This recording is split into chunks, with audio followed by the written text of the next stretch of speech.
प्रकार अपने जीवन को हम आगे अच्छा बना सकते हैं, ये मेरे प्रस्तुतिकरण का एक पार्ट है। मैं मैं इसको अपने स्क्रीन को शेयर करता हूं और मैं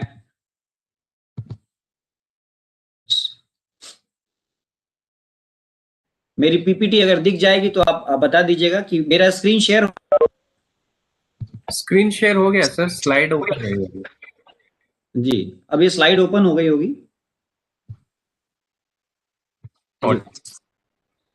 थैंक यू।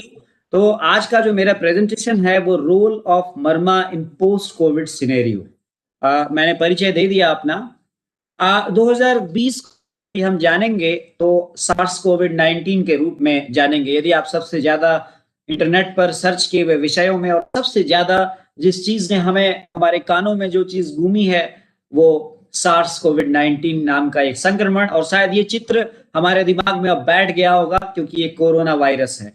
अब देखिए, मैं आपको बताता हूं कि ये वायरसेस, अगर आप सभी विज्ञान के छात्र कहीं ना कहीं रहे होंगे और बेसिक्स में हम सब ने विज्ञान पढ़ा होगा, तो कोरोना एक फैमिली ऑफ वायरस का एक इन्फेक्शन जो हमारे आसपास हम तमाम संक्रमणों से हमेशा जूझते रहे, पर ये एक संक्रमण नया जो जिसका इन्फेक्टिव जो स्प्रेड आउट है वो बहुत फास्ट रहा और इसने हमारे श्वसन तंत्र पर प्रभाव डाला और इससे कई मौतें भी हुई। बहुत सारे डॉक्टर्स, बहुत सारे पैरामेडिकल स्टाफ, इन्होंने इस पेंडेमिक सिचुएशन में अपनी जीवन को गंवाया है। तो इसीलिए पूरा का पूरा ये साल इसी में बीता है। अब मैं आपको ये बताऊंगा कि अभी जो सिनेरियो है, जब हम लॉकडाउन से काफी हद तक हमें लिबरेशंस मिल चुके हैं, यानी जिसे हम पोस्ट कोविड एरा कह सकते हैं। हालांकि अभी पोस्ट कोविड एरा कहना ठीक नहीं है कि कोरोना अभी गया नहीं है, इसलिए हम इस सब को अभी ना कहें तो ज्यादा अच्छा है। ये कोविड एरा ही है इस समय, ये कोविड का ही समय चल रहा है। लेकिन हाँ, थोड़ा सा हम ये कह सकते मानसिक रूप से थोड़ा सा हम इससे अपने आप को अलग अब कर पा रहे हैं कि चलो भाई ठीक है, कोरोना है, बहुत इसमें हमारी रोग प्रतिरोधक क्षमता अगर अच्छी है, हमने अपनी जीवन शैली को ठीक ठाक रखा है, तो हमें कोई घबराने की जरूरत नहीं है। ये हमारे दिमाग में आज एक सेट बात हो चुकी है। पहले बहुत भय का वातावरण व्याप्त था। तो आयुर्वेद को अगर हम देखें तो आयुर्वेद ने इस पूरे समय में अपनी एक पहचान स्थापित की है और अपनी इफेक्टिवनेस को प्रूव किया है, क्योंकि आप सब जानते हैं कि अभी अभी तमाम सारे वैक्सीन के दावे किए जा रहे हों या तमाम सारे ट्रीटमेंट प्रोटोकॉल्स आ रहे हों, फिलहाल यही है कि अभी कोई इसकी कोई भी सटीक लाइन ऑफ ट्रीटमेंट उपलब्ध नहीं है।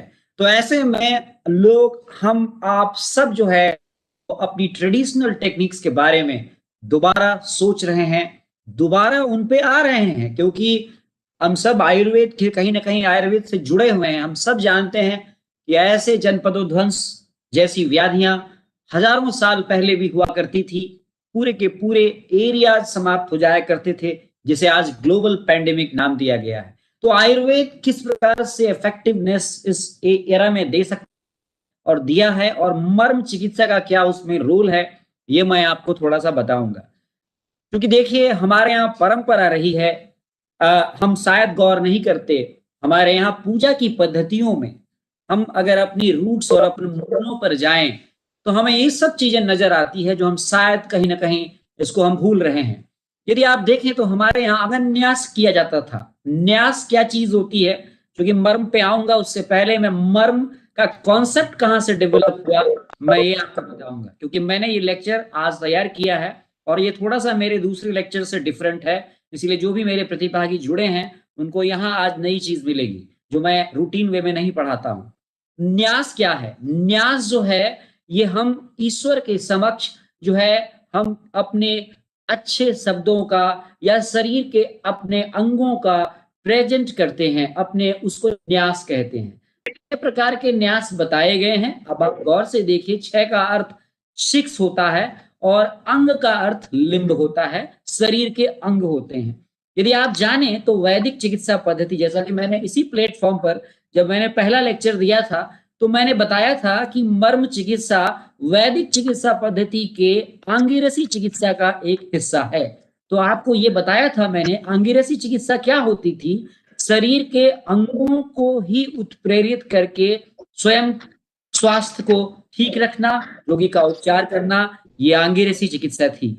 तो अगर आप पूछेंगे कि आंगिरसी चिकित्सा आज क्या उदाहरण है, आज क्या प्रूफ है, क्या एविडेंस है, तो ये जो हमारे यहाँ न्यास की जाती है, उसमें अंगन्यास करते हैं हम पूजा की पद्धति में, उसमें हम अपने 6 अंगों को टच करते हैं, उनका आच्छादन करते हैं, सेरेमोनियल प्यूरिफिकेशन एंड प्रोटेक्शन करते हैं। शायद आप इस बात को गौर नहीं करते होंगे, पूजा के दौरान जो हमारे आचार्य हैं वो अपने हृदय, वो अपने सिर, अपने शिखा, अपने कवच और अपने नेत्र और अपने करतल को टच करते हैं। शायद आप में से अधिकांश लोगों ने पूजा में रिचुअल्स में भाग लिया होगा, और यदि आप गौर से देखें तो अंगन्यास में इन 6 शरीर के अंगों को टच किया जाता है, यानी इनकी प्यूरिफिकेशन और प्रोटेक्शन की बात की जाती है। हृदय की प्यूरिटी, सिर की प्यूरिटी, हमारे शिखा का मतलब जो चोटी है हमारी पीछे, जिसे हम आज बहुत सारे लोग शायद एक मजाक के रूप में लेते होंगे कि जब हम बाल उतारते हैं तो हम क्यों रखते हैं, लेकिन इसका उद्देश्य था, टफ्ट कहलाती थी। कवच जो हमारे कंधे के आसपास का जो एरिया है, जिसे आर्मर्स कहते हैं, उसको टच करके और अपनी आंखों को मध्य में, और करतल मीन्स हमारे हाथ और पांव के तल वाले हिस्से। मेरा अनुरोध है कि जिन्होंने अपने माइक्स म्यूट नहीं किए हैं, कृपया अपने माइक को म्यूट कर लें, तभी आपको आनंद आएगा इस लेक्चर को सुनने का। तो हृदय, सिर, शिखा, कवच, नेत्र और करतल, इनको टच करने का विधान हजारों साल पहले से रहा है। अब आप कहेंगे कि आयुर्वेद जो हम आज पढ़ते हैं, बहुत सारे आयुर्वेद के ग्रेजुएट्स होंगे यहाँ पे जुड़े होंगे या फिर प्रैक्टिशनर्स होंगे। मैं आपको बताना चाहता हूं कि जो आयुर्वेद आज बृहत्त्रयी के रूप में हम पढ़ते हैं, वो आयुर्वेद का बहुत छोटा हिस्सा है। अगर आप आयुर्वेद के उन ग्रंथों पे देखें तो उन ग्रंथों पर आपको बुद्धिज्म का इन्फ्लुएंस मिलेगा, पतंजलि के योग इन्फ्लुएंस मिलेगा, सांख्य के योग सूत्र का इन्फ्लुएंस मिलेगा, वेदांत के का इन्फ्लुएंस मिलेगा, चारवाक के दर्शन का भी इन्फ्लुएंस मिलेगा। यानी कि जो हम बृहत्त्रयी, चरक, सुश्रुत और वाग्भट पढ़ते हैं, ये बहुत बाद के ग्रंथ हैं, लेकिन आयुर्वेद इससे हजारों साल पुराना है। क्योंकि जब आप आयुर्वेद की उत्पत्ति की बात करते हैं तो आप अनादित्वाद और आप भाव स्वभाव नित्वाद, अनादि शाश्वत और नित्य की बात करते हैं। तो जो विज्ञान अनादिकाल से रहा है, वो विज्ञान हमारा वैदिक विज्ञान रहा है। जो वैदिक विज्ञान कालांतर में आज उस शेप में नहीं रहा, लेकिन फिर भी आज हमारी पूजा पद्धतियों में हम वो सब करते हैं जो कई हजारों साल से परंपराओं में चला आ रहा है। ऐसे ही करन्यास की बात करता हूं। करन्यास का, पहले मैंने अंगन्यास बताया, अब मैं करन्यास कर रहा हूं। करन्यास का अर्थ होता है डेडिकेशन और प्यूरिफिकेशन ऑफ द हैंड। देखिए, हमारे यहाँ हजारों साल से, शायद हम इस बात को आज बार बार कह रहे हैं कि हाथ धो, हाथ धो, हाथ धोते रहो। भाई साहब, हमारे यहाँ वैदिक चिकित्सा में करन्यास हजारों साल पहले से डेडिकेशन और प्यूरिफिकेशन ऑफ द हैंड, हाथ की शुद्धि। न्यास का मतलब प्यूरिफिकेशन ऑफ लिम्ब, जो बहुत सारे रिचुअलिस्टिक प्रोसेस का एक इंपॉर्टेंट पार्ट था। जिस आज हाइजीन की बात की जा रही है, जिस आज सोशल डिस्टेंसिंग की बात की जा रही है, हमारे सुश्रुत संहिता में हजारों साल से प्रसंगात गात संस्पर्शनात् श्वासात सह भोजनात् सह सय्यासनात् चापि वस्त्र माल्यानुलेपनात् कह करके हजारों साल, 5000 साल पहले, अगर 8000 साल पहले, तो आप सुश्रुत का ही इतिहास मान लें तो ये मेंशन है। और ये जो मैं बता रहा हूं, ये तो उससे भी पहले का इतिहास है, हजारों साल पहले का इतिहास है। हजारों साल से हम प्यूरिफिकेशंस पर अपना ध्यान रखते रहे हैं। पूजा, वर्शिप के दौरान, जप के दौरान, रिपीटेशन ऑफ डिवाइन नेम को रिपीट करने के दौरान, प्राणायाम, पारायण, सेरेमोनियल रिसिटेशंस करते थे हम, अपने सेक्रेड टेक्स्ट का जो है एक प्रकार से गायन करते थे, सूत्रों का हम गायन करते थे। तो ये 7 प्रकार के न्यास, जिनमें अभी मैंने मतलब 6 तो आपको मैंने अभी अंगन्यास और करन्यास सबसे कॉमन रहे हैं। करन्यास में फिंगर्स को प्यूरिफाई किया जाता था एप्रोप्रिएट मंत्र से, जिनमें थम्स को पहले रब किया जाता था, फिर इंडेक्स फिंगर तर्जनी अंगुली के टिप्स को, फिर बॉटम, फिर टॉप। तो अंगुष्ठ भयरी नमः कह करके इस प्रकार के मंत्रों का उच्चारण करके और फिर थम्स को जो है वो सिमिलर मैनर में चारों फिंगर्स पर टच करते हुए इस प्रकार से ये पूरी प्रोसेस की जाती थी। हमें शायद ये एक प्रोसेस नजर आती हो, लेकिन इस प्रोसेस के पीछे जो कॉन्सेप्ट था वो मर्म का कॉन्सेप्ट था। वो सारे हिस्से जो अभी अभी आपने टच किए, हार्ट, हेड, टफ्ट, कवच, नेत्र और करतल, ये सारे मर्मों के स्थान रहे हैं। कैसे रहे हैं? हृदय को सद्य प्राण हर मर्म माना गया है। सिर, हेड को पूरा का पूरा सीमंत मर्म का स्थान बताया गया है। जहां शिखा होती है उसको अधिपति मर्म का स्थान बताया गया है। कवच की बात आप करते हैं, उस कवच पर अंश और अंश फलक मर्म तथा कक्षधर और कतिपय लोथिताक्ष मर्म की बात की जाती है।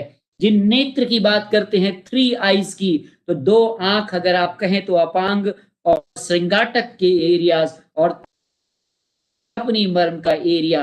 और वहीं अगर करतल की बात करें तो हाथ के तल और पैर के तल पर तल हृदय मर्म, यानी वो सब जो अगन्यास में हम इन मर्मों का आच्छादन करते थे, हम नाम मर्म नहीं लेते थे, डायरेक्टली हम अंगों को टच करते थे, यानी ये कहीं ना कहीं हमारी परंपरा में थी। और जहां करन्यास की बात आई तो हम अपने हैंड के प्यूरिफिकेशंस पर बहुत ध्यान देते थे, क्योंकि हम जानते थे कि this is the source of infection. ये कहीं ना कहीं हमें वायरल इंफेक्शन, बैक्टीरियल इंफेक्शन को ले जाने में भी हमारे हाथ जरूरी है। हमने इसको डिस्क्राइब नहीं किया, पर अपने रिचुअल्स में इसको फॉलो किया। हमने हवन करने की परंपरा डाली, जिसमें हमने ये बताया नहीं, लेकिन कहीं ना कहीं उनका विषाणुओं पर प्रतिकूल प्रभाव रहा।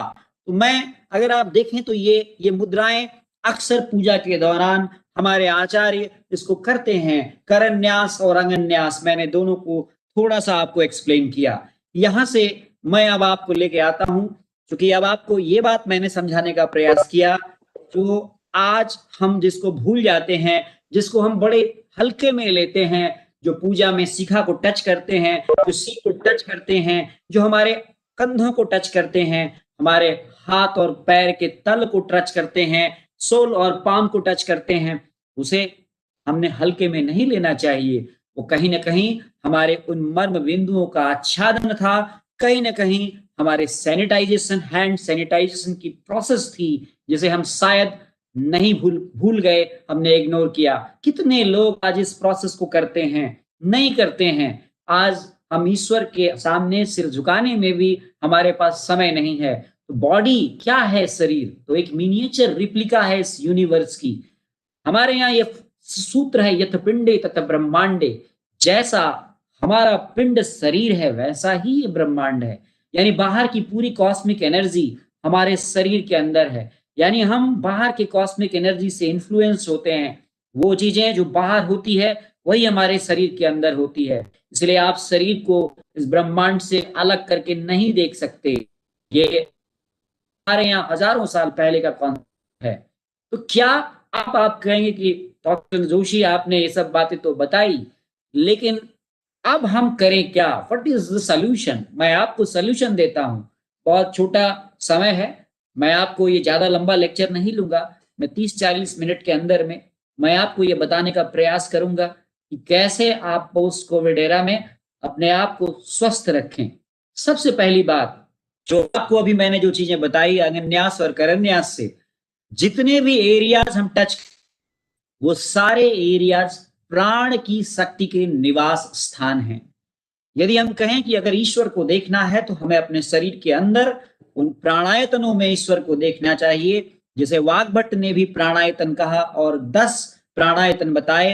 कहा मूर्ध जिह्वा बंधन, कंठ नाभि बस्ति गुद, शुक्रम ओजो रक्तम। ये प्राणायतन बताए, और उसमें से शुक्र, ओज और रक्त को हटा दें तो उसे महामर्म कहा।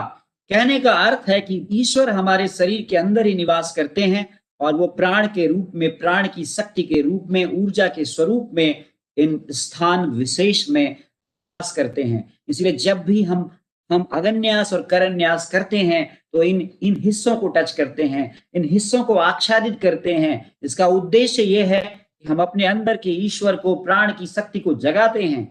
इसको ये बताया नहीं गया कि हम मर्म का उत्प्रेरण कर रहे हैं, लेकिन कहीं ना कहीं इसको पूजा से जोड़ दिया गया ताकि आप रोज इसको नियम से करें और आप स्वस्थ रहें। तो प्राण क्या है? प्राण प्राण भी उसी कॉस्मिक एनर्जी का पार्ट है जो हमारी बॉडी के साथ एसोसिएटेड है।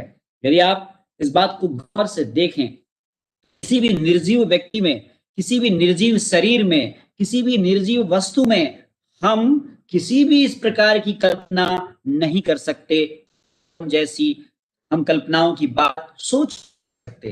कहने का अर्थ है मांस, सिरा, स्नायु, अस्थि और संधि से बना हुआ हमारा शरीर बेकार है यदि उसमें प्राण ऊर्जा की शक्ति नहीं है।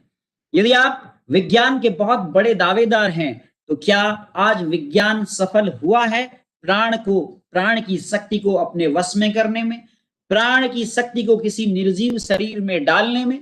नहीं हुआ है। इसीलिए आज भी ईश्वर का अस्तित्व, हमें क्रेडिट उस गॉड को देना चाहिए। चाहे आप कितने भी बड़े वैज्ञानिक क्यों न बन जाएं, प्राण की शक्ति की ऊर्जा को आप न तो निर्माण कर सकते हैं, न आप उसे बदल सकते हैं, न किसी में डाल सकते हैं। यानी कि गॉड इज पावरफुल। इसलिए आज भी हम उस ईश्वर को पावरफुल मानते हैं। नाम हम कुछ भी देगा, वही क्रिएटर है, वही नर्चरर है और वही डिस्ट्रॉयर।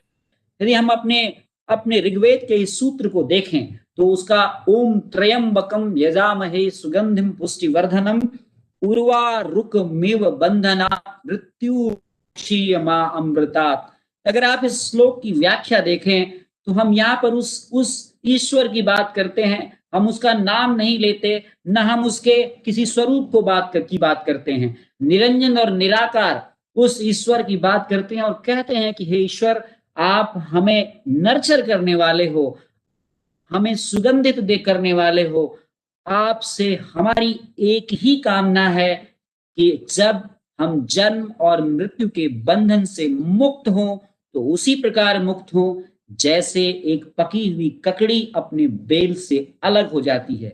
यदि इसके लास्ट स्ट्रेंजा पर आप गौर करें तो यहाँ पर लिबरेशन की बात की गई है, यहाँ पे डेथ की बात की गई है, और वो लिबरेशन है बिना किसी कष्ट के हो, यानी पूरी तरह से मुक्ति की बात की गई है। वही ईश्वर नर्चरर है, क्रिएटर है और डिस्ट्रॉयर है। तो फिर उस ईश्वर ने ही हमें यदि रोग दिए हैं तो फिर मैं कहता हूं कि रोग की मुक्ति के साधन भी दिए हैं। ये साधन इस चित्र में आपको दिख रहे होंगे। ये चित्र वैद्य नवीन जोशी ने ड्रॉ नहीं किया, ये चित्र किसी भी हमारे आचार्य ने, महर्षि ने या गुरु ने ड्रॉ नहीं किया। ये चित्र किसी धर्म, किसी जाति, किसी मत, किसी देश के हिसाब से इसका कोई फर्क नहीं है। एग्जैक्टली ये सर्किट गॉड ने बनाए हैं और हमारे सबके शरीर में ये सर्किट्स दिए हैं। यदि आप एक्यूप्रेशर और एक्यूपंक्चर की बात छोड़ दें, क्योंकि वो सभी कॉन्सेप्ट्स हमारी विज्ञान से, वेद विज्ञान से लिए हैं, क्योंकि इतिहास गवाह है कि हमारा जो इतिहास है वो हजारों साल पुराना है, जबकि ये चाइनीज सिस्टम ऑफ मेडिसिन या आप आयुर्वेद की भी बात करें जो डॉक्यूमेंटेड फॉर्म में है, वो 5000 साल से 8000 साल पुराना है, उससे पुराना नहीं है। लेकिन हमारा जो वैदिक ग्रंथ है वो हजारों साल पुराना है, जिसकी बात जब से इस सृष्टि का निर्माण हुआ उस तब से वेदों की उत्पत्ति हुई, और उस वैदिक साइंस में अगन्यास, करन्यास जैसी टेक्निक बताई गई, और उसी से ये मर्म एसोसिएटेड है। तो अगर आप सामने से देखें तो ये सामने से सर्किट आपको नजर आता है। आप देखें तो ये आपको, देखिए आप सामने कितना बढ़िया ईश्वर ड्रॉ किया हुआ है। ये किसी ने ड्रॉ नहीं किया, ये गॉड ने ड्रॉ किया है। सामने भौं के मध्य में सपनी मर्म, इतना बढ़िया मर्म दिख रहा है।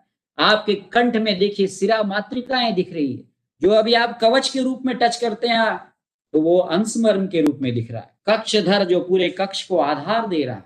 अपस्तंभ देखिए, जो एक नाम देखिए, उसका नाम पे गौर करिए, जो स्तंभ के रूप में खड़ा है। हृदय, जो खुद ही कहते हैं हृदय हरति ददाति, यानी जो रिसीव करे और छोड़े। स्तनमूल, जो स्तन के नीचे है। स्तन रोहित, जो उससे ऊपर है। नाम देखिए इन मर्मों का। लोहिताक्ष, जिसकी आंख लाल है। उर्वी, नाम से ही पता चल रहा है ये ऊर्वी मर्म है। आणी मर्म तरह है, एरो की तरह है। कूर्पर मर्म कूर्पर संधि पर स्थित है। इंद्र बस्ती, जिसका नाम इंद्र और बस्ती से जोड़ा गया है। बस्ती का अर्थ ब्लैडर होता है, जो ब्लैडर से कनेक्ट होती है। नाभि मर्म, अपने आप में नाभि को सिराओं का मूल कहा गया है और मणिपुर चक्र का स्थान है, वहां पर स्थित नाभि मर्म। बस्ती ब्लैडर, जहां पर कहते हैं कोई चीज रुकती हो, यानी पूरी की पूरी मूत्राशय और उसके आसपास का एरिया। पार्श्व संधि रीनल एंगल, यानी किडनी और सुप्रागिरिनल ग्लैंड। इसी प्रकार मणिबंध, जहां हथकड़ी लगाते हैं वो स्थान। बंद करना, मणि को बांध लेना, की साइकिल को कम करना। विटअप, जो ठीक हमारे जहां से हमारी जो स्क्रोटल सैक, यानी जहां से जब हम एब्डोमिनल कैविटी से टेस्टिकल्स नीचे आते हैं, उस जगह पर विटअप, जो साधु महात्माओं के लिए सिद्ध करते समय लगातार दबा करके वो अपने ब्रह्मचर्य का पालन करता एक्टिविटी में देखिए तो लोहिताक्ष, उर्वी, आणी, जानू, एक से एक मर्म। यदि आप पीछ की तरफ देखें, फलक, आप अपलाप, बृहति, बड़ा मर्म। इसी प्रकार पीछे से देखें तो कुकुंदर, गुदा, जहां सारे सारे जो मूलाधार चक्र का स्थान है। कटिक, तरुण।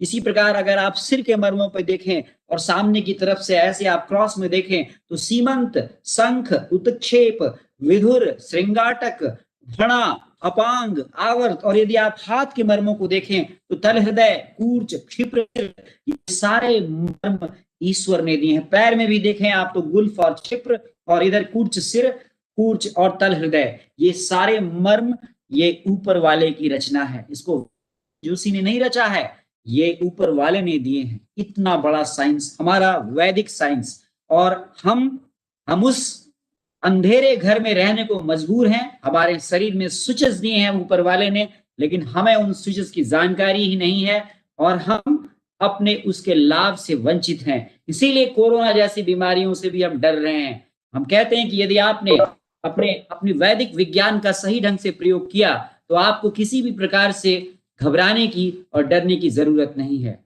तो कुछ और मर्म विज्ञान, मर्म बिंदु देखें आप सामने से, वही चित्र अगर आप सामने से देखें तो ये स्थपनी, हंस, हृदय, नाभि, बस्ती, जानू, गुल्फ, क्षिप्र, ये सारे मर्म आपको दिख रहे हैं। अद्भुत सर्किट डिजाइन किया है ऊपर वाले ने। इसलिए हमें हमेशा क्रेडिट उस गॉड को देना चाहिए जिसने हमारे शरीर में ये मर्म स्थानों को की रचना की। ये मर्म स्थान मैंने बताया कि मांसशिरा स्नायु अस्थि संधि के संयोग के स्थल पर प्राण का जहां निवास हो, वो स्थान मर्म स्थान कहलाते हैं। चलिए अब मैं विषय भूमिका दी आपको। क्या करें पोस्ट कोविड-19 के एरा में, क्या करना चाहिए? हमें अपने मर्मों का उत्प्रेरण करना चाहिए। चलिए आप मत करिए अगन्यास करन्यास, कोई दिक्कत नहीं है, पर आप अपने लिए समय निकालिए। क्यों करना चाहिए? ये बेस्ट वे है अपनी इम्यूनिटी को बैलेंस लेवल पे रखने का। लोग सोचते हैं कि मर्म एक मार्शल आर्ट की टेक्निक है, जिसे कलरी के रूप में जानते हैं। लोग ये सोचते हैं कि मर्म एक चिकित्सा पद्धति है। जी नहीं, मर्म भी हमको स्वस्थ रखने में, हमारी इम्यूनिटी को बैलेंस रखने में उतना ही मददगार है। यदि आप मर्मों का उत्प्रेरण आप प्रतिदिन करते हैं तो आप अपने आप को मेंटली और फिजिकली फिट रखते हैं। साथ ही साथ best way to overcome with age related issue, आप जानते हैं कि बुढ़ापा सबको आना है, कोई भी इस संसार में अमर रहने को नहीं आया है। ये शरीर एक प्रकार का जो है वो स्थूल शरीर है, जो जैसे हमारा घर है वैसे ही है। धीरे धीरे एक उम्र के बाद घर भी टूटता है, उसकी भी दीवारों में दरार आती है। चाहे आप कितनी भी उसको सीमेंटिंग कर लीजिए, एक समय तो उसने नष्ट होना ही है। ऐसे ही एज रिलेटेड इश्यूज आने ही आने हैं, लेकिन एज रिलेटेड इश्यूज आपको उतने प्रभावित नहीं कर पाएंगे। 90 साल की भी उम्र में आपके सेंसेस सही काम कर रहे होंगे, और जब आपकी डेथ होगी, जब आप लिबरेट होंगे तो पता भी नहीं चलेगा। That is the painless death, जिसे उर्वा रुकुमिव बंधनात् मृत्युर्मुक्षीय मामृतात् के रेफरेंस के रूप में मैंने बताया। चलिए कैसे करते हैं तो हम आपको बताते हैं। सुबह सुबह इसका सबसे बेहतर समय प्रातः काल है। प्रातः काल आप ब्रह्म मुहूर्त में आप उठें, उषापान करें, दैनिक अपने कार्यों से निवृत्त हो जाएं। उसके बाद आप 20 से 25 मिनट का समय निकालें। पोस्ट कोविड-19 एरा में या अभी कोविड-19 के भी समय में आप इसको रेगुलर करें। आप किसी भी प्रकार से बैठ जाएं, आपको पद्मासन में बैठने में दिक्कत है तो आप सुखासन में बैठ जाएं, सुखासन में बैठने में दिक्कत है तो आप जो है वज्रासन में बैठ जाएं, वज्रासन में नहीं बैठ सकते, घुटने की तकलीफ है तो कुर्सी पे बैठ जाएं। हम स्टार्ट करते हैं, जब भी करते हैं तो हम सबसे पहले सिर के मर्मों का उत्प्रेरण करते हैं। मेरे चिकित्सक बंधु जो मेरे साथ रोज करते हैं वो शायद जानते होंगे। आप जानते हैं कि सबसे पहले हम अपने अधिपति मर्म को स्टिमुलेट करते हैं। ये मेरा ही चित्र है, अधिपति मर्म पांचों उंगलियों से स्टिमुलेट करते हैं। आप इतना कर सकते हैं, कोई प्रॉब्लम नहीं है। सिर के टॉप ऑफ द वर्टेक्स पर ये मर्म होता है और आप इसको 5 बार कम से कम स्टिमुलेट करें। Press release, press release, press release. पर ध्यान रहे, समय प्रातःकाल या फिर त्रिकाल संध्या का समय होगा। ऐसा नहीं कि आप जब मर्जी इस मर्म को आप उत्प्रेरित करें, क्योंकि ये आग्नेय स्वभाव का मर्म है। आग्नेय स्वभाव के सारे मर्म सद्य प्राणहर मर्म होते हैं। यानी यदि आपने एक जुर्रत की कि आप कहीं रात को 12 बजे अधिपति मर्म को स्टिमुलेट करेंगे तो इसके नुकसान भी भुगतने के लिए आपको तैयार होना पड़ेगा। क्योंकि मैंने बताया कि ये गवर्नर है, ये हमारे शरीर को गवर्न करता है, ये मास्टर मर्मा पॉइंट है। ये पूरे शरीर पर एक ऐसा रडार ऊपर वाले ने दिया है जो हर अंग पर एक अपनी पैनी नजर रखता है। इसीलिए इसके पास जाने से पहले आपको सम्मान देना होगा। मैं फिर बताता हूं, हम मर्मों को पीड़न नहीं करते, मर्मों को दबाते नहीं हैं, न हम मर्मों का उत्पीड़न करते हैं, हम मर्मों का उत्प्रेरण करते हैं, हम जगाते हैं। We stimulate these points that God resides in these points and these are the point areas where the God, वहां पर the God is present। हम ये मानते हैं कि शरीर के हर हिस्से में ईश्वर हैं, लेकिन ईश्वर को भी कुछ स्थान विशेष रूप से पसंद हैं जिनमें अधिपति मर्म है। यदि चक्रों के हिसाब से देखें तो सहस्रार चक्र का ये स्थान है जिसे मल्टीपेटल चक्र कहते हैं, और ब्रह्म रंध्र का भी ये स्थान है। तो ये इसको यदि आपने 5 बार प्रातःकाल स्टिमुलेट किया तो आपने अपने शरीर के सभी मर्मों पर एक प्रकार से मैसेज दिया कि मैंने आपको चार्ज किया है। गाड़ी खड़ी रहती है, अगर आप 10 दिन अपनी गाड़ी को छोड़ दें और उसकी स्टार्ट ना करें तो वो भी बहुत अच्छा काम नहीं करेगी, शायद बैटरी उसकी डिस्चार्ज हो जाएगी। ऐसे ही हम रिचार्ज करते हैं। ये चित्र बाद का है, मैं आपको इसके अलावा इसके बाद हम सीमंत मर्म का स्टिमुलेशन करते हैं। वो चित्र यहाँ नहीं है, वो मैं दिखा देता हूँ। इस प्रकार से हम अपनी पांचों उंगलियों को इस प्रकार से रखते हुए और अपने आगे के जो हमारे मेरी जो आप मेरे चित्र पर देखिए, ये चित्र किसी और मर्म का है। मैं आपको मेरा वीडियो आपको दिख रहा होगा। इस प्रकार से हम प्लेस करते हैं अपने स्मॉल फिंगर्स को और अपनी रेस्ट ऑफ द फिंगर्स को। इसको हम रखते हैं कोरोनल सूचर पे और ये चारों उंगलियां हमारी सैजिटल सूचर पे होती है और ये अंगूठा है जो हमारा, वो हमारा लेम्ब्रॉइडल सूचर पे जाता है। इस प्रकार पे ये पांचों मर्म हम स्टिमुलेट करते हैं, जिसे सीमंत मर्म कहते हैं। आप सब जानते हैं कि सीमंत मर्म कालांतर प्राणहर मर्म होते हैं और सौम्य आग्नेय होते हैं। इस प्रकार हमने पूरे के पूरे अपने सिर के मर्मों का उत्प्रेरण किया। पहले हमने अधिपति किया और दूसरा जो मैंने आपको अभी वीडियो में दिखाया वो मैंने सीमंत मर्म दिखाया। यानी सीमंत मर्म और अधिपति मर्म को यदि आपने सुबह सुबह स्टिमुलेट किया तो आपने अपने सारे पीनियल ग्लैंड्स, अपने पिट्यूटरी ग्लैंड, अपना हाइपोथैलेमस, अपने सारे नर्वस सिस्टम, मोटर फंक्शंस, इन सबको एक बार मैसेज दिया कि हाँ मैंने आपको रिचार्ज किया है, आप पूरे दिन मुझे सही तरीके से काम करने में शरीर को मदद करो। और वो आपको हेल्प करता है। आप देखेंगे आप पूरे दिन तरोताजा रहेंगे। इसके बाद आप कुछ ना करें तो आप अपने विधुर मर्म को स्टिमुलेट करें। आप सब जानते हैं कि विधुर मर्म का कान के ठीक नीचे, ईयरलोब के ठीक नीचे होता है, जहां मेस्टोइड प्रोसेस होता है। पहले आज से 20 साल 25 साल पहले मास्टर जी मुर्गा बनाते थे। आज के समय में तो बच्चों में ये भी चीजें खत्म हो गई। या हम ईश्वर के सामने या किसी के सामने जाके कान पकड़ लेते थे, गलती करते थे, पर आज ये सभी चीजें गायब हो चुकी है। लेकिन हमें कम से कम वो ना करें तो कम से कम अपने मैस्टोइड प्रोसेस पर स्थित इस मर्म को आप स्टिमुलेट करें। 5 बार आप नियमित रूप से करें। तो पहले अधिपति, फिर सीमंत और फिर विधुर। ये विधुर मर्म है जो आनंद की प्राप्ति होगी आप इन मर्मों पर देखते हुए। आप प्रातःकाल आप बिल्कुल इतना रिलैक्स फील करेंगे। मैं कहता हूं कि जिनको योग करने का समय नहीं है वो समय की दुहाई ना दें, केवल 10 मिनट समय दें और इसका प्रभाव देखें। इसी प्रकार जब आपने विधुर कर लिया, कुछ चित्र यहाँ नहीं है, मैं आपको दिखा देता हूं। यहाँ शंख मर्म होता है जो हमारे भौं के अंत में और कर्ण ललाट के मध्य में होता है। आप उस शंख मर्म को स्टिमुलेट करें दोनों उंगलियों से। फिर आप भौं के अंत में स्थित अपने अपांग मर्म को स्टिमुलेट करें। अपांग मर्म ठीक भौं के अंत में होता है। आप इसकी और इस प्रकार फिर आप स्थपनी मर्म को स्टिमुलेट करें। स्थपनी मर्म दोनों भौं के बीच में होता है, थर्ड आई का प्लेस है, जो अभी मैंने आपको अंगन्यास में भी बताया था। वहां पर ये तीनों आईज का स्टिमुलेशन की बात की जाती है। तरीके हैं उसके, एक तरीका आपको इस प्रकार से है, आप जानते हैं, इस प्रकार से भी आप उसको स्टिमुलेट कर लेते हैं जो आज्ञा चक्र का स्थान है। तो ये आप इस प्रकार से अपने स्थपनी मर्म को स्टिमुलेट करें। स्थपनी मर्म को स्टिमुलेट करने के बाद आप यहाँ पे वो चित्र नहीं है, आप पुनः मैं बताऊंगा आपको। आप उसके बाद अपने श्रृंगाटक मर्म को स्टिमुलेट करें। ये श्रृंगाटक मर्म है। श्रृंगाटक मर्म ये 4 होते हैं और इसको हम इस प्रकार थंब और इस प्रकार से अपने इंडेक्स फिंगर से स्टिमुलेट करते हैं। कोविड-19 की कंडीशन में जो बड़ा इंपॉर्टेंट पॉइंट है जो मैं आपको बताने जा रहा हूं, ये मर्म अद्भुत मर्म है।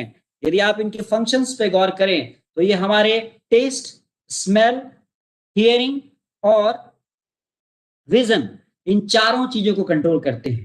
यानी देखना, सुनना, चखना और सूंघना, 4 सेंसेस इस श्रृंगाटक मर्म से कंट्रोल होते हैं और सद्यप्राण हर मर्म है। यानी यदि आप इस मर्म को स्टिमुलेट करेंगे, रोज आपने कुछ नहीं करना है, आप हल्का सा दोनों अपने इनर कैंथस पर इस प्रकार से इंडेक्स फिंगर और इस प्रकार से अपने अंगूठे को लगाकर हल्का सा मसाज करें, हल्का सा मसाज करें, तो आप देखें कि आपका ये मर्म, श्रृंगाटक मर्म है, ये स्टिमुलेट होगा।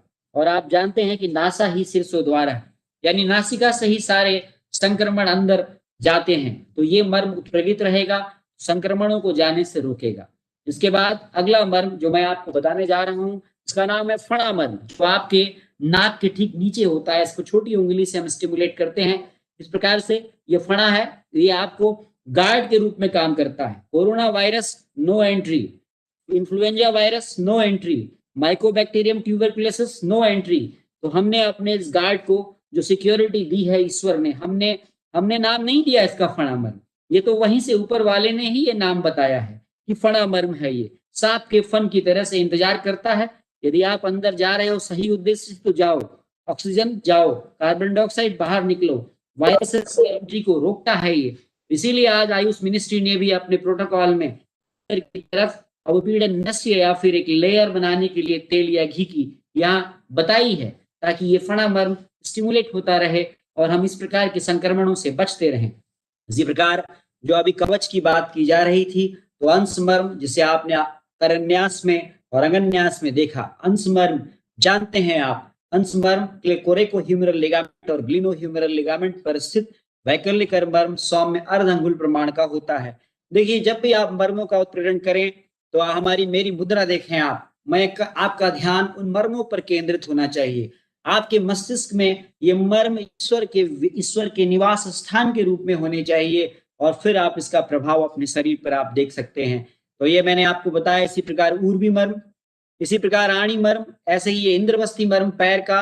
इसी प्रकार आप ये जानते हैं तल हृदय मर्म। अभी मैंने आपको पिछले स्लाइड्स को अगर आप गौर से देखें तो वहां पर करन्यास में मैंने बताया था कि कर तल जो है उसको क्लीनिंग करने की बात की जाती है, उसको स्टिमुलेट करने की बात की जाती है। आपने देखा होगा लास्ट में ओम अस्त्राय फट करते हैं जब करन्यास करते हैं। इस प्रकार से आपने देखा होगा आचार्यों को करते हुए, पुरोहितों को करते हुए, वो क्या करते हैं, वो actually they are stimulating their tal hridaya marma. And you know that in Kashyap Samhita it is mentioned that we have 5 hridayas, 2 in the upper extremities, 2 in the lower extremities and 1 at the site of the heart. यानी 5 मर्म होते हैं, 2 हाथ में, 2 पैर में और 1 heart में, हृदय में। तो कम से कम हम बाईं तरफ के इसमें तल हृदय मर्म को दबाते हैं, दाईं को नहीं दबाते हैं। हम ये क्यों नहीं करते हैं, कभी और एक्सप्लेन करेंगे। हम इस प्रकार अपनी पूरी एनर्जी को लॉक कर देते हैं। एक प्रकार से हमने पूरी जो एनर्जी गेन की उसको हम लॉक करते हैं। इसको करने में कितना समय लगता है, how much time you get. इससे पहले हम क्षिप्र मर्म करते हैं, इससे पहले हम ये मर्मों का, और ये लोअर एक्सट्रीमिटीज के मर्मांस हैं, यूजुअली हम इसको जब वज्रासन में बैठते हैं तो अपने आप ये स्टिमुलेट होते हैं। तो मैंने आपको ये कुछ टेक्निक्स बताई जो हम करते हैं और इससे हमें लाभ मिलता है। तो इसमें करने के लिए क्या समय लगता है, कैसे करना चाहिए, कुछ नहीं है। इनको करने के लिए प्रातःकाल फिर मैं रिपीट करता हूँ, आपने रिलैक्स होकर के सुबह अपने दैनिक दिनचर्या से निवृत्त होना है और आपने सुबह सुबह प्रातःकाल ब्रह्म मुहूर्त में अपने मैट बिछा करके या कोई भी आसन में बैठ करके आप सबसे पहले अधिपति, फिर आप सीमंत, फिर आप विधुर, फिर आप शंख, फिर आप आम, फिर आप स्थपनी, श्रृंगाटक, फणा। और फणा के बाद कंठ के बदनों को स्टिमुलेट करने का दो तरीका है, positive pressure technique and negative pressure technique. Positive pressure में हम पूरा का पूरा मुंह को फुलाते हैं इस तरह से, ऐसे इस तरह से, या जो लोग पूजा में शंख बजाते हैं तो वो शंख बजाने से भी हमारे कंठ का मर्म स्टिमुलेट होता है, या फिर जीभ को बाहर निकालें इस प्रकार से बिना आवाज निकाले हुए, तो ये नेगेटिव प्रेशर टेक्निक है, इससे भी हमारे कंठ के मर्म स्टिमुलेट होते हैं। इसके बाद अंश, फिर उर्वी, फिर आणी, फिर कुरपर, इंद्रबस्ती, मणिबंध, क्षिप्र और अंत में बाईं तरफ के तल हृदय। इसमें सीक्वेंस ये ध्यान रखना है कि महिलाएं पहले बाईं तरफ का और फिर दाईं तरफ का, वहीं पुरुष पहले दाईं तरफ का और फिर बाईं तरफ का। तो मैंने आपको ये एक मर्म प्राणासन की पूरी टेक्निक बताई और मैंने आपको इसका डेमोन्स्ट्रेशन भी दिखाया और मैंने आपको बताया कि वैदिक चिकित्सा पद्धतियां, हम बहुत लोग सवाल करते हैं कि ये बृहत्त्रयी में कहाँ वर्णन है, तो मैं उनको जवाब देना चाहता हूं कि जो आयुर्वेद हम पढ़ते हैं वो केवल 5000 और 8000 साल पुराना है। क्या 8000 साल पहले हम जिंदा नहीं थे? हम इलाज नहीं करते थे? वो वैदिक चिकित्सा पद्धतियां थी। जो कालांतर में जो आयुर्वेद, जो चरक सुश्रुत वाग्भट पढ़ते हैं उसमें बहुत चीजों का इन्फ्लुएंस है, कहीं बुद्धिज्म का इन्फ्लुएंस है, कहीं पतंजलि का इन्फ्लुएंस है, कहीं पर उसमें सांख्य सूत्र का इन्फ्लुएंस है, कहीं पर चारवाक दर्शन का इन्फ्लुएंस है। पर आयुर्वेद जो था, जो वेद का एक उपवेद भर है, आयुर्वेद अथर्ववेद का उपवेद है, पर हमारी जो वैदिक चिकित्सा पद्धतियां थी, जो उससे पहले 10,000 साल से पहले, जिसको लेकर के जिसमें अथर्वणी, अंगिरसी, देवी और मनुष्यजा, इस प्रकार की जो चिकित्सा पद्धतियां थी, जिनको कालांतर में आक्रांताओं ने इनको रौंदा, इनको समाप्त किया, इनको तहस नहस किया। नालंदा और तक्षशिला जैसे विश्वविद्यालयों में इसके ग्रंथ रखे हुए थे, जिनमें हम उस वक्त वायुयान उड़ाने तक की तकनीक, यहां तक कि रावण, जिसे हम एक ऐसे कैरेक्टर के रूप में पढ़ते हैं, जिसको हम विलन के रूप में जानते हैं, पर हमें शायद पता नहीं है वो उनसे बड़े वास्तुशास्त्र, उनसे बड़े जो है मर्म विज्ञानी, उनसे बड़े नाड़ी विज्ञानी कोई नहीं थे। या और आप गौर करें तो आयुर्वेद की संहिताओं में इनका कहीं वर्णन नहीं है। तो मैं ये कहता हूं कि जो हम आयुर्वेद के चरक सुश्रुत वाग्भट में पढ़ते हैं वो बहुत बाद के ग्रंथ हैं। वेद के ग्रंथ, जो आयुर्वेद था, वो अपने मूल स्वरूप में बहुत ज्यादा उसको खंडित किया गया, उसमें बहुत सारे चीजें गायब हो गई, उसमें बहुत, काश्यप संहिता तो हमें मिली ही नहीं, वो नेपाल के राजगुरु पंडित हेमराज शर्मा के यहाँ खंडित रूप में मिली। तो हम जो आज पढ़ते हैं चरक सुश्रुत वाग्भट, वो आयुर्वेद का एक परसेंटेज मात्र है, कुछ परसेंटेज है, जो बहुत सारी चीजें उसमें डाली गई है, बाद में बहुत सारी इन्फ्लुएंस रहा है। यदि आप अष्टांग संग्रह देखें तो वहां बुद्धम या पितामह कहा गया है, भगवान बुद्ध को पितामह माना गया है, यानी ये साफ साबित होता है बुद्धिज्म से वो इन्फ्लुएंस रहा। और लेकिन हमारी जो सनातन, जो वैदिक चिकित्सा पद्धतियां थी, जो वेद थे, वो हमारे एक्चुअल वेद थे, और वेदों से जो चिकित्सा की जाती थी, वो चिकित्सा आज भी हमारी तमाम सारी हमारी रीतियां, हमारे रिवाजों, हमारी तमाम सारी पूजा पद्धतियों में हमें दिखती है। शिखा का बंधन आज भी हम करते हैं। तो ये कहीं ना कहीं ये बात साबित होती है कि जो हमने आज एक्सेप्ट किया, ये बहुत अधूरा सच है। जो पूरा सच है वो बहुत कुछ आया नहीं, जिसके बारे में हमारे ही लोगों ने उनको नष्ट करने में बहुत सारी भूमिकाएं अदा की। लेकिन मैं उस पर नहीं जाना चाहूंगा। मैं इतना ही कहना चाहूंगा कि कोविड-19 के सिनेरियो में हम यदि अपने उन वैदिक चिकित्सा पद्धतियों में वर्णित इन विधानों, विद्याओं का प्रयोग करें तो हम स्वस्थ रह सकते हैं। तो मैंने आपको अपना ये जो व्याख्यान है, ये 35 से 40 मिनट में मैंने प्रयास किया कि मैं आपको ये दिखा पाऊं, और मैं आपको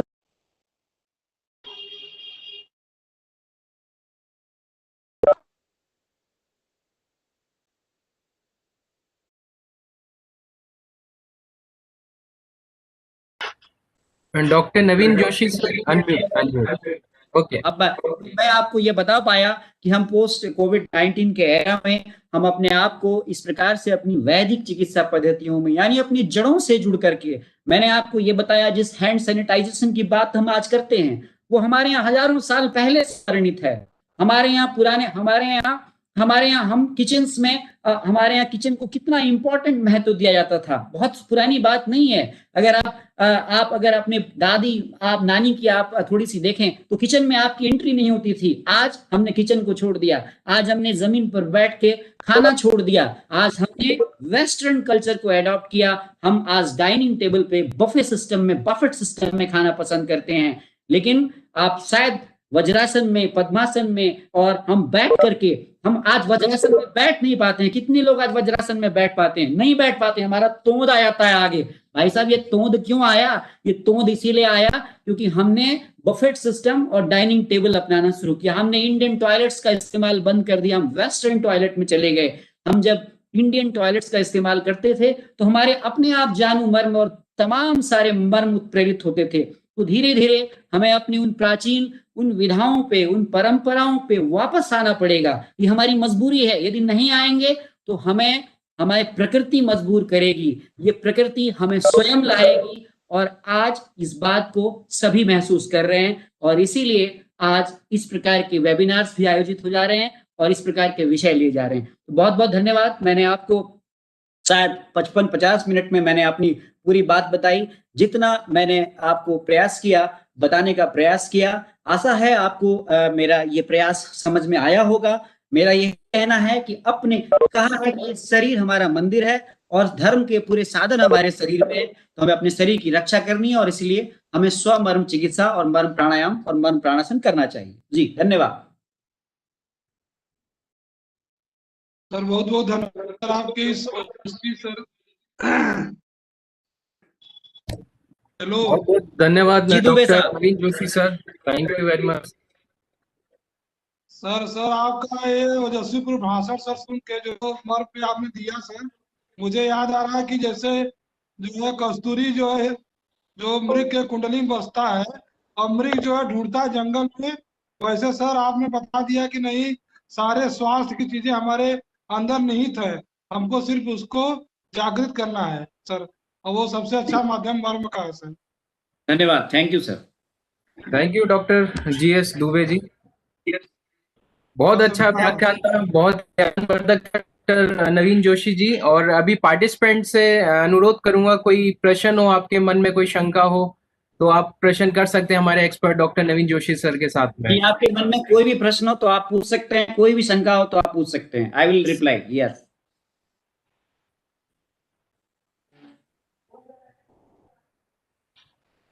क्योंकि अधिकांश पार्टिसिपेंट्स, मुझे लगता है कि अधिकांश को तो मैं जानता हूं इसमें से, वंदना पाठक जी हैं, बबीता गौतम जी हैं, गखड़ सर हैं, गखड़ सर को प्रणाम है, हमारे सर ऋषिकुल में हैं, भव्य सिंह राणा जी, अधिकांश CK दीक्षित जी, ये सब जानते हैं मर्म के बारे में, इसलिए ये कुछ नहीं पूछेंगे। कोई अगर प्रश्न बाहर के आपके कैंडिडेट्स, मैं डॉक्टर जी प्रशांत मिश्रा कानपुर से। जी प्रशांत जी, पूछिए सर। कैसे हैं सर आप? बहुत बढ़िया है सर। सर एक प्रश्न हो रहा है दिमाग में कि हम लोग कोविड के टाइम पे जो मास्क लगाए रहते हैं, जी तो जी उसमें जो इलास्टिक है या कपड़ा, जो अगर कपड़ा है तो हम उसमें गांठ लगा दिया पीछे की तरफ सिर में, और जी अगर वो रबड़ वाली चीजें हैं तो वो हमारे कान के पीछे यहाँ पर दबी हुई रहती है। जी जी जी जी तो उसका दबाव बराबर लगातार बना हुआ रह रहा है, तो क्या उसकी वजह से भी किसी प्रकार की असुविधा हो सकती है या कोई प्रकार का तकलीफ आगे चल करके रह सकती है? उसके बारे में थोड़ा सा आप बताएं, बहुत अच्छा लगेगा। देखिए इसके बारे में कोई ऐसा वैज्ञानिक रिसर्च तो नहीं है। अगर वैसे देखा जाए प्रशांत मिश्रा जी, तो अगर आप गौर करें तो हमारे यहाँ यज्ञोपवीत संस्कार एक संस्कार होता रहा है, और हम जब शौच के लिए या फिर हम मलमूत्र विसर्जन करने जाते हैं तो हम अपने यज्ञोपवीत को कान पे ही बांधते हैं। तो वैसा ही कुछ ये भी है, तो इसको हम नेगेटिवली ना लें। हाँ, ये जरूर है कि वो बहुत लंबे समय, चूंकि हम तो थोड़े समय के लिए बांधते हैं उसको, जब हम जाते हैं अब पूरे दिन जी तो जी बांधे नहीं रखते हैं। तो यहाँ पे जी आपका ये प्रश्न जायज है कि पूरे दिन हम उसको अगर वहां पे फंसा के रखेंगे तो निश्चित है थोड़ा सा आप मौकाए दस्तूर देख लें। यदि भीड़ में नहीं है तो आप मास्क उतार दें, थोड़े समय के लिए आप रिलैक्स हो सकते हैं। आप घर में, पता है कि आप सब आपके परिवार के सदस्य हैं, तो जरूरी नहीं है कि घर में हम मास्क पहने बस। लेकिन जब बाहर जाए भीड़ भरे इलाके में तो अपने प्रोटेक्शन के लिए हमें उतना कष्ट तो उठाना ही पड़ेगा, और मेरे विचार में इसका कोई स्वास्थ्य पर प्रतिकूल प्रभाव नहीं है। क्योंकि कुछ लोगों का अभी हमने देखा है कि जो लोग अधिकतर मास्क लगाए रहे हैं तो उनके गर्दन के पीछे में बहुत बहुत दर्द धन्यवाद और नवीन जी, दर्द बराबर बना हुआ बहुत ही रहता अच्छा है। लगा। इस तरीके की चीजों में देखने को आपकी मिल रहा है। मित्रता तो हमेशा आज ही के लिए हमें हमने पूछा कि कहीं ऐसा तो नहीं कि कोई ऐसे मर्म प्रेरित स्थान करती है। दबाव लगातार पड़ रहा हो बहुत तो ही दिक्कत अच्छा लगा आपका ये। जी जी, नहीं ऐसा कुछ नहीं है मिश्रा जी, बहुत बहुत धन्यवाद, आपने प्रश्न उठाया जी। धन्यवाद। नमस्कार नवीन जी। जी डॉक्टर नमस्कार। महेंद्र नमस्कार चतुर्वेदी मुंबई से। जी, नमस्कार सर। पवन जी आपको भी बहुत बहुत नमस्कार। प्रणाम बहुत प्रणाम ही प्रणाम अच्छी महेंद्र, तरीके से आपने इस प्रणाम। मर्म चिकित्सा को, मर्म के विषय को आपने बड़े सुंदर तरीके से और बहुत ही विस्तृत रूप से जानकारी दी, उसके लिए धन्यवाद आपको। और आगे भी बहुत बहुत ऐसे ही आप धन्यवाद सर। प्रोग्राम, धन्यवाद सर, आगे भी थैंक यू ऐसे ही सर। प्रोग्राम करते रहेंगे पवन जी। जरूर जरूर पवन जी जरूर करते साहब, रहेंगे, करते रहते हैं सर ये। नवीन जी का आशीर्वाद रहना चाहिए और विद्वानों का। आभार पवन जी का है कि उन्हें हम आप सभी इतने बड़ी बड़ी विभूतियों के दर्शन करा दिए। महेंद्र चतुर्वेदी जी मुंबई से, वैद्य सुरेश चतुर्वेदी जी, श्री वैद्य सुरेश चतुर्वेदी जी के पुत्र हैं सर, बड़े ही अच्छे, और उनका ट्रस्ट चलता है वहाँ। इधर बड़े जीएस भाई का दुबे जी आशीर्वाद मुझे बनारस से। मिलता रहता है। जी जी नवीन जी, मेरा एक सजेशन है। आपने जो जी अभी आखिर में जो आपने जो स्लाइड वगैरह बनाई ना, उसकी एक शॉर्ट वीडियो बनाइए ताकि हम लोग सबको उसको माने पिक्चर के साथ में, और वो उसको जरूर प्रसारित सर, करें आई विल सारे ट्राई, ग्रुप आई बहुत विल बहुत ट्राई धन्यवाद सर। आदित्य, अब कंक्लूड धन्यवाद करो। धन्यवाद। Thank you, Dr. Naveen Joshi sir, and all the experts for the question. Now I request Dr. Pawan Kumar Sharma sir for the remarks. आज का session बहुत ही अच्छा रहा। नवीन जी से बहुत हमेशा सीखने को मिलता है, आज भी सीखने को मिला। यह मर्म चिकित्सा तो हम लोगों के लिए भी बहुत नई चीज है। बहुत बहुत धन्यवाद नवीन जी, धन्यवाद आदित्य, महेंद्र जी को, जीएस सिंह जी को। मुझे जैसे उन्होंने हरिओम हरिओम। युवक को जागृत किया, हरिओम वैसे सर, धन्यवाद sir, thank you sir. Thank बहुत you, बहुत thank you all experts. Thank you very much. Thank you.